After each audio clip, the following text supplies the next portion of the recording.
Bismillah, alhamdulillah, wa salatu wa salam ala rasulillah wa ala alihi wa sahbihi ajma'in wa ba'd.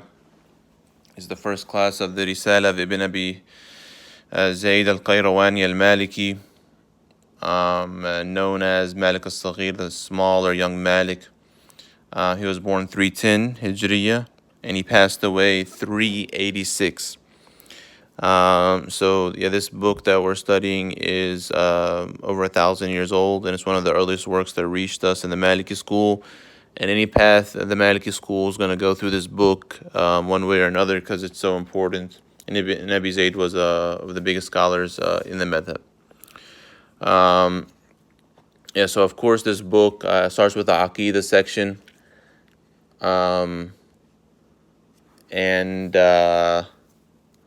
We're not going to go over that. And note also that one should at least be familiar one way or another with like Akhdari, Al-Ashmawiyya, Mushad al-Mu'in, these types of books.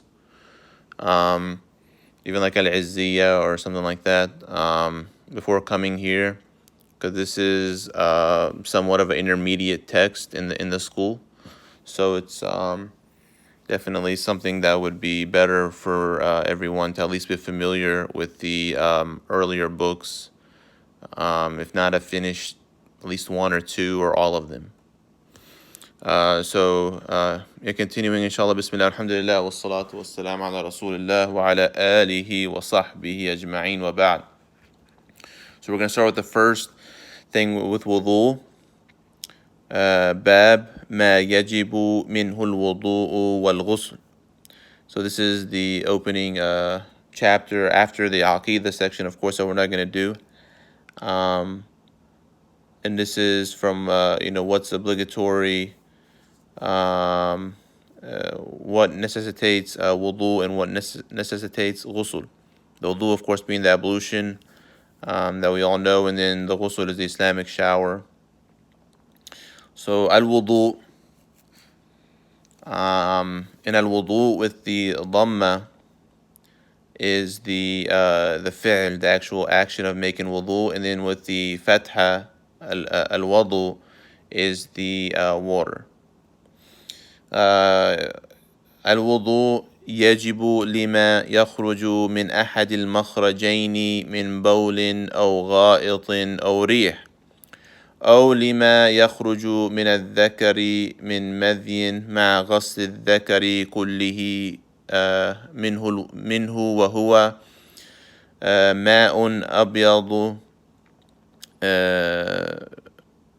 أبيض رقيق يخرج عند اللذة بالإنعاض عند الملاعبة أو التذكر. So here the author talks about what necessitates wudu. So yajibu lima yakhruju min ahad al-makhrajayn. So this is what comes out of the two passageways, the front and the back. Those are going to break wudu. And we're going to talk about the Maliki mashhur, what actually necessitates wudu. And it's the what comes out from the natural place, or what comes out that is natural from the natural place in a natural way. So it's actually al-makhraj or al-kharij al-mu'tad min al-makhraj al-mu'tad ala sabil al-'ada. So it is what comes out naturally out of the natural place in the natural way. So it's three pillars, and the Maliki school went alone in this with regards to the other three schools. And it's of the easiest ways to, to know what necessitates wudu or not. And here the author mentions min bawlin, from urine. In urine, there's an ijma' that it breaks wudu, and there's an ijma' that it is najis.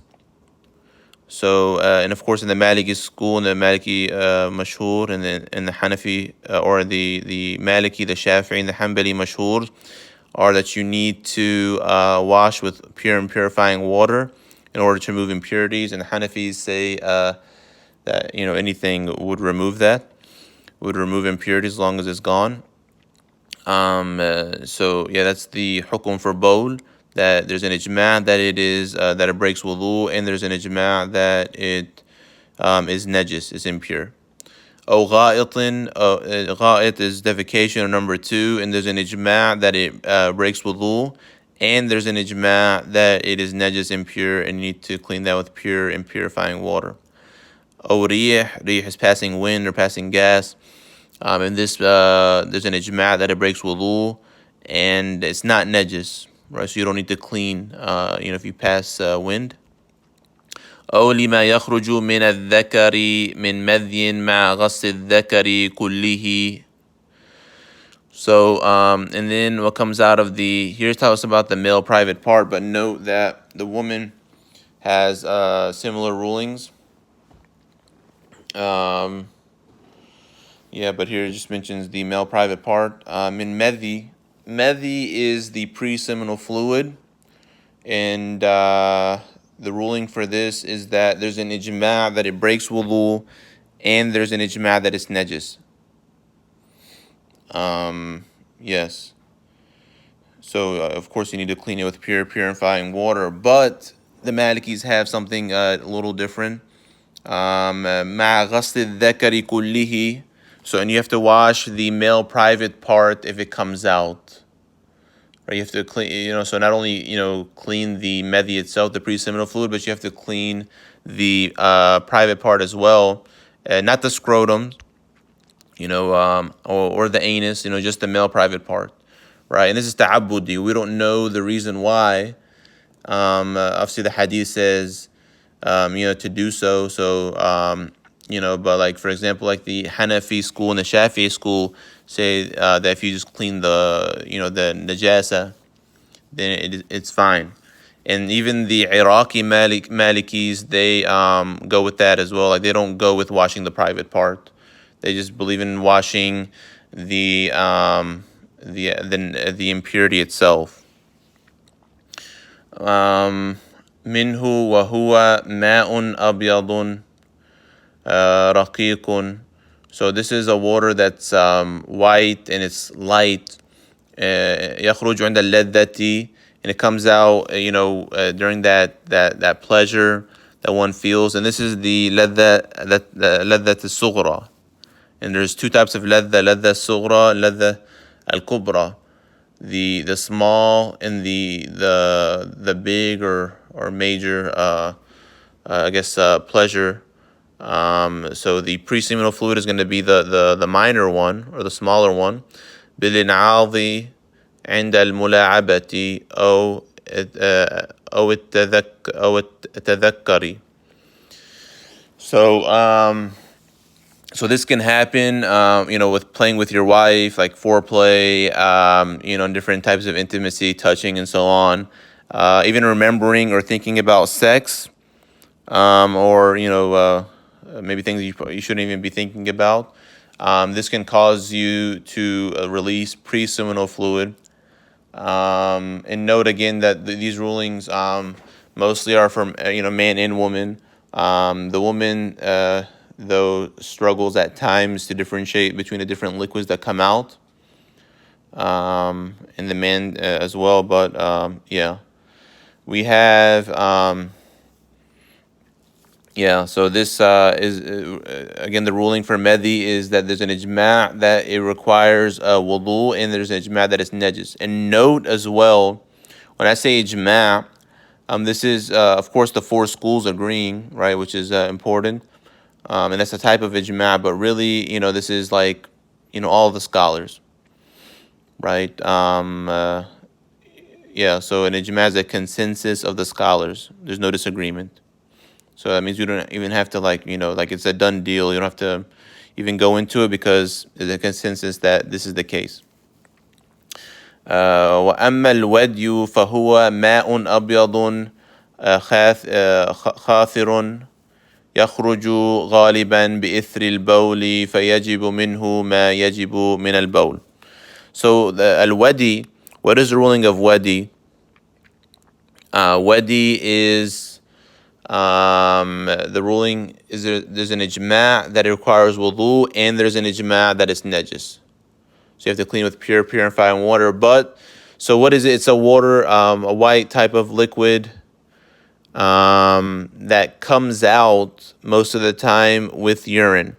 So the case is really going to be before urine, during urine, or after urine. So either way, it's really just you take the same ruling as urine, right? So it requires wudu and it's najis or impure. Yes, because many probably aren't familiar with whether you really understand what that is.